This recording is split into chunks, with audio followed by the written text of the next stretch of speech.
Une nouvelle étude a montré que l'électrostimulateur Wireless Pro Chattanooga peut aider les patients à retrouver un mode de vie actif après ligamentoplastie du LCA. Les auteurs de l'étude pensent que nous avons franchi une étape décisive en matière de rééducation après la reconstruction du LCA, ce qui conduira à la revue des protocoles actuels sur le sujet. Le ligament croisé antérieur est un élément essentiel dans la stabilité articulaire du genou. Après la lésion du LCA et sa reconstruction, tout ce qui peut aider à ramener les données sensorielles au quadriceps est une bonne chose. Le professeur Lynn Snyder-Mackler de l'Université du Delaware aux États-Unis confirme que le quadriceps est le muscle le plus important pour la rééducation du LCA et la prévention des récidives.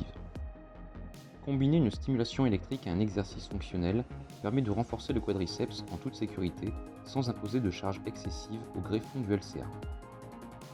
Dans une nouvelle étude, cette méthode d'exercice combiné était le protocole le plus efficace pour retrouver la force du quadriceps et la symétrie des membres inférieurs au moment du retour au sport. L'étude a été réalisée par l'équipe du professeur Andrea Macaluso de l'Université de Rome Foro Italico en Italie. Les patients ont été opérés par le professeur Paolo Mariani et ont suivi un protocole de rééducation innovant à la clinique sportive Villa Stewart de Rome. 63 patients ayant subi une reconstruction du LCA ont été randomisés dans l'un des trois groupes.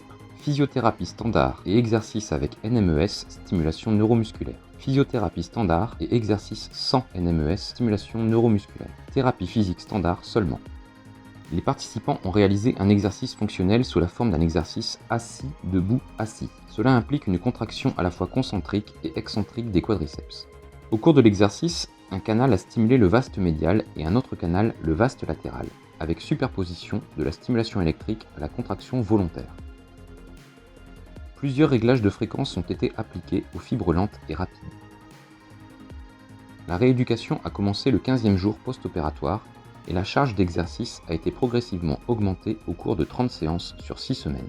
L'équipe chargée de l'étude a constaté que le groupe avec stimulation neuromusculaire NMES superposée obtenait une plus grande force des quadriceps, un rééquilibrage plus rapide dans la symétrie d'appui, moins de douleur pendant l'exercice et moins d'atrophie musculaire.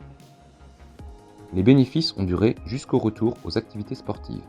Cette étude montre que les thérapeutes obtiennent de meilleurs résultats en intégrant la stimulation musculaire à l'aide du Wireless Pro Chattanooga combiné aux exercices volontaires dans leur protocole de rééducation après ligamentoplastie du LCA. Visitez notre site internet pour y trouver les instructions complètes du protocole.